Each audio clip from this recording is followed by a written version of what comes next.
Kita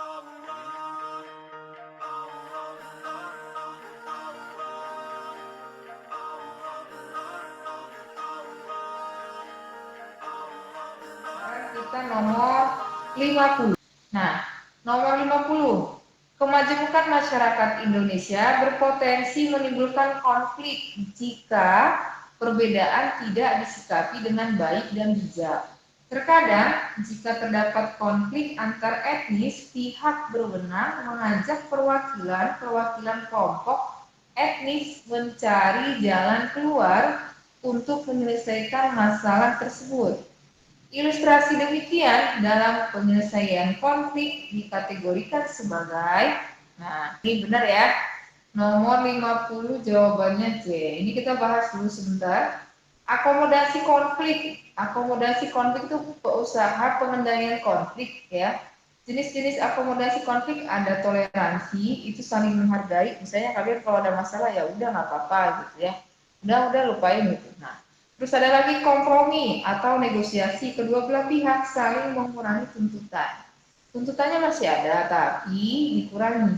Nah, terus ada mediasi, meminta bantuan pihak ketiga yang dianggap netral. Tokoh ya, ini tokoh.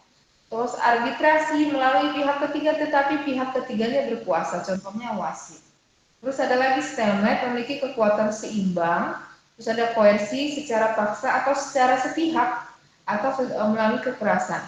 Terus ada konsiliasi, ini lembaga mempertemukan kedua belah pihak sehingga terjadi damai atau kesepakatan.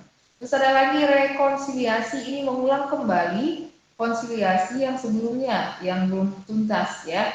Terus ada lagi eliminasi, itu menghilangkan salah satu pihak. Kemudian ada konversi, salah satu pihaknya mengalah. Terus ada majority rule, mayoritas yang berkuasa yang mengambil alih. Terus ada minority consent, minoritas yang berkuasa yang mengambil alih. Ada adjudikasi melalui pengadilan atau hukum. Ada ceasefire, itu gencatan senjata. Terus ada displacement, pengalihan ke objek permasalahan atau diperkecil masalahnya. Terus ada segregasi, itu memisahkan kedua belah pihak yang berkonflik, contohnya cerai misalnya ya. Terus ada transformasi konflik, penyelesaian dengan mengatasi akar penyebab konflik. Intinya itu apa masalahnya, apa mirip-mirip sama displacement ya. Terus ada subjugation atau dominasi, ini meminta pihak yang lemah meminta bantuan ke pihak yang kuat gitu. Nah, sehingga kalau di sini nomor berapa 50, di sini kan dia pihak berwenang, berarti lembaga. Makanya jawabannya konsiliasi. Gitu. Klik Kalau pilihan D itu tadi apa, Kak? pilihan D. DTNT itu dia meminta, bukan meminta, apa sih namanya? Meminta kayak Nazi gitu. Jadi dia mengalihkan ke tokoh yang lain, tapi bukan penyelesaian masalah konflik ya. Dia itu meminta orang lain tapi untuk bukan menyelesaikan masalah, cuman menunjuk aja gitu. DTNT gitu ya. Oke, Nah, oke, Kak. ya tapi dia nggak menyelesaikan masalah ya, cuman nunjuk aja gitu aja. Nah, ini nih ini aku tambahin lagi ya, DTNT ini dia ada juga yang bilang ini mengendorkan. Jadi orang-orang itu ini istilahnya kalau di bahasa Indonesia relaksasi kalau menurut KBBI ya. Direlaksasi konflik, mengurangi ketegangan. Nah, itu mungkin lebih tepatnya meminta orang lain untuk mengurangi ketegangan. Nah, itu DTNT ya. Eliminasi mediasi ya. Nah, terus kita sekarang 51 ya. Di Indonesia ada keyakinan atau kepercayaan dalam masyarakat bahwa pekerjaan yang menggunakan otak atau kepandaian lebih dihargai dan dinilai lebih tinggi dibandingkan dengan pekerjaan yang menggunakan kekuatan fisik atau tenaga. Ketidaksamaan sosial atau social inequality seperti itu dalam masyarakat dapat terus bertahan atau terpelihara di dalam sebuah sistem. Nah, meritokrasi itu adalah pemberian imbalan atau bayaran sesuai keahliannya atau prestasi di dalam pekerjaannya. Ya, pokoknya dia kemampuannya segitu, dibayarnya segitu. Terus di sini kan ada juga tuh ya nepotisme. Nepotisme itu bagian dari KKN, kan ada itu KKN korupsi. kolusi, nepotisme. Itu paham ini Nah, ini paham yang lebih mengutamakan pengambilan bagian atau kelompok dari teman dekatnya atau kerabatnya atau keluarganya bukan berdasarkan kemampuannya. Kalau yang meritokrasi kemampuannya, kalau nepotisme bukan berdasarkan kemampuannya. Terus ada kasta, itu sistem pembagian kelas sosial dalam masyarakat Hindu. Terus ada kelas, maksudnya kelas sosial, itu bentuk struktur sosial yang vertikal atau berjenjang atau stratifikasi sosial. Terus ada proteksi sosial, salah satu fungsi dari ilmu sosiologi atau fungsi dari lembaga pendidikan khususnya ya untuk mengawasi perilaku atau adat istiadat dalam masyarakat. Bisa ya semuanya ya. Nah, terus kita sekarang nomor 52. Perubahan adalah sebuah keniscayaan dalam kehidupan bermasyarakat. Banyak sekali ide dan gagasan baru yang bermunculan. Dalam dunia transportasi di Indonesia, kehadiran transportasi online dalam kehidupan menjadi praktis. Ide transportasi online hadir dengan memanfaatkan teknologi smartphone dan kebutuhan masyarakat yang sebelumnya telah sukses di beberapa negara maju. Hal demikian dalam perubahan sosial dikenal dengan konsep. Nah, ini coba jawabannya Pak. Nah, kita lihat dulu pembahasannya nomor 52. Nah, saya masih ingat kan faktor perubahan sosial itu penyebabnya ada dua, bukan kalau faktor pendorong tuh banyak. Kalau faktor penyebab perubahan sosial ada dua, ada faktor dari dalam ataupun internal, terus ada faktor dari luar namanya eksternal. Nah, faktor internal itu pertumbuhan penduduk, contohnya kalau penduduknya nambah nanti otomatis mempengaruhi pemukimannya nambah atau munculnya daerah kumuh atau penganggurannya meningkat ya dan lain sebagainya. Terus ada konflik bisa dampaknya positif dan negatif. Terus ada reformasi, contohnya reformasi 98 mempengaruhi perubahan di dalam suatu masyarakat ataupun suatu negara. Terus ada revolusi juga sama ya. Terus ada inovasi, itu pembaharuan. Nah, ini terbagi dua. Ada pertama discovery. Discovery itu penemuan awal yang pertama sekali ditemukan. Contohnya misalnya telepon kabel itu discovery. Tapi kalau invention, modifikasi atau pembaharuan penemuan lama dengan pola-pola tertentu. Ada polanya menyebar, ada polanya menjalar, atau mengusat. Nah, kalau invention, kalau tadi discovery itu telepon kabel, nah inventionnya adalah handphone, gitu. Atau bahkan yang sekarang ininya inventionnya ini jam tangan smartwatch ya. Nah, itu termasuk invention. Itu faktor internal. Sedangkan faktor eksternal itu melalui difusi. Difusi itu proses penyebaran budaya. Maksudnya suatu budaya itu melalui difusi dengan cara penetrasi budaya atau proses masuknya budaya melalui dua, ada secara damai, terus ada secara paksaan. Penetrasi secara damai disebut penetration pasifik. Contohnya akulturasi, asimilasi, dan sintesis.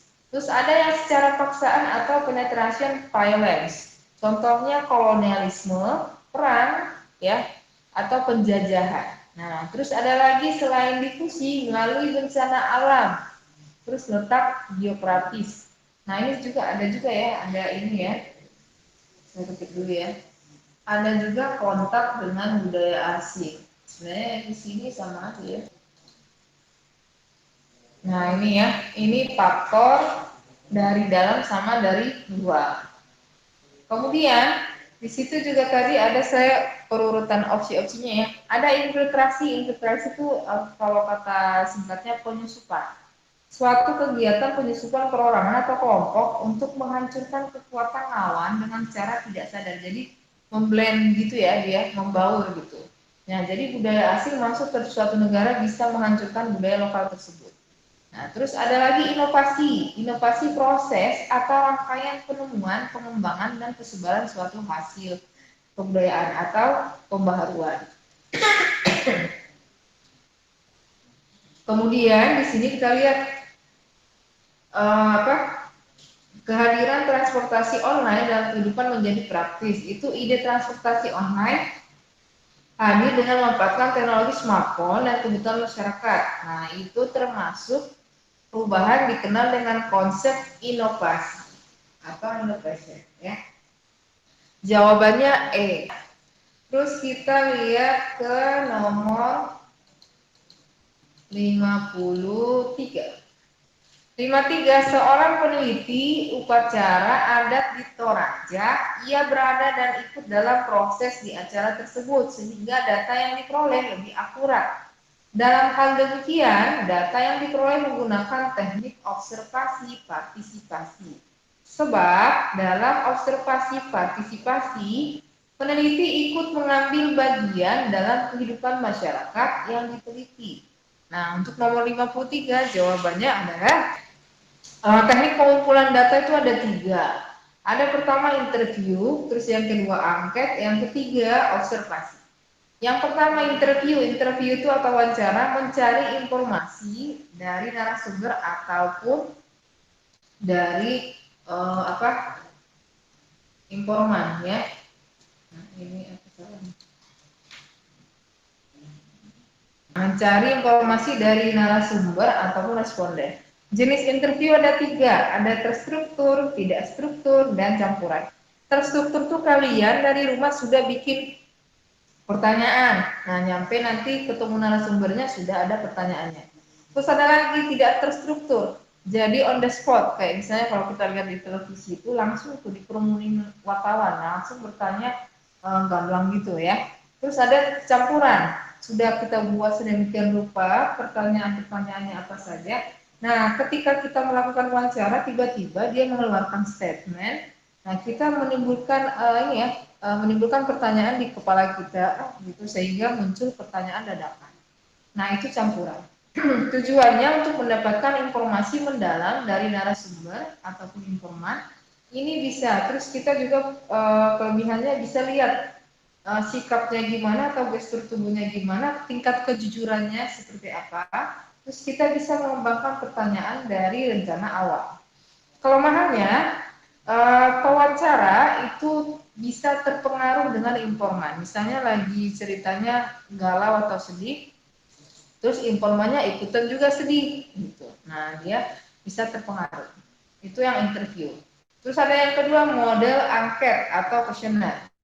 Model angket itu ada 3, ada yang pertama tertutup, itu ada opsi-opsi untuk bertanya. Misalnya, berapa kali kamu minum susu dalam sehari? A 3, B 1 kali. Nah, gitu. Itu opsi tertutup. Terus ada yang terbuka. Berapa kali kamu makan minum susu sehari? Nah, yang langsung diisi titik-titik gitu ya. Itu berarti angket terbuka. Ada lagi yang campuran, Anda terbuka, misalnya 2 kali minum susu sehari, alasannya titik-titik, nah gitu ya. Ada opsi-opsinya, terus ada esainya. Kelebihannya, angket ini bisa menjangkau masyarakat luas, tanpa perlu kita menunggu untuk mereka mengisi angketnya. Nah, kemudian kelemahannya harus melek huruf, terkadang sulit mengolah data, terutama datanya kualitatif. Nah, atau misalnya cerita. Nah, itu agak susah tuh. Mau nggak mau kita harus pajangkan deskripsi kalau misalnya kalian nanti penelitian. Nah, dari wacana tersebut bisa dilihat. Begitu, jadi harus dipajang deskripsinya, dimuat deskripsinya untuk dibahas lebih lanjut. Kemudian ada teknik data yang observasi atau pengamatan. Observasi ada 2, ada observasi partisipatif, itu dia ikut terjun langsung bersama informan. Misalnya kalau kalian ingin meneliti gimana sih suku anak dalam di Papua, nah, kalian ikut bergabung di sana, tinggal di sana, stay di sana misalnya 3 atau 1 minggu gitu, 3 hari atau 1 minggu. Kemudian nanti efeknya apa sih? Kalian bisa dapat datanya autentik. Terus ikut gimana sih merasakan, terus kita meluangkan deskripsi atau penelitian kita lebih enak gitu, gamblang gitu ya, lebih banyak, lebih detail gitu. Nah, terus ada lagi observasi non partisipasi, itu hanya memfoto-foto misalnya dokumentasi atau perhatikan saja. Nah, kelemahannya informasinya nggak terlalu dalam karena apa yang dilihat aja dan yang dirasakan kita juga nggak tahu. Nah, ini teknik-teknik pengumpulan data.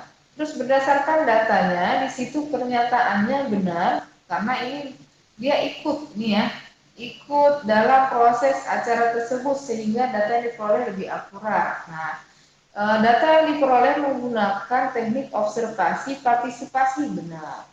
Sebab dalam observasi partisipasi, peneliti ikut mengambil bagian dalam kehidupan masyarakat yang diteliti benar. Dua-duanya pernyataannya nyambung. Jadi jawabannya A, benar ya?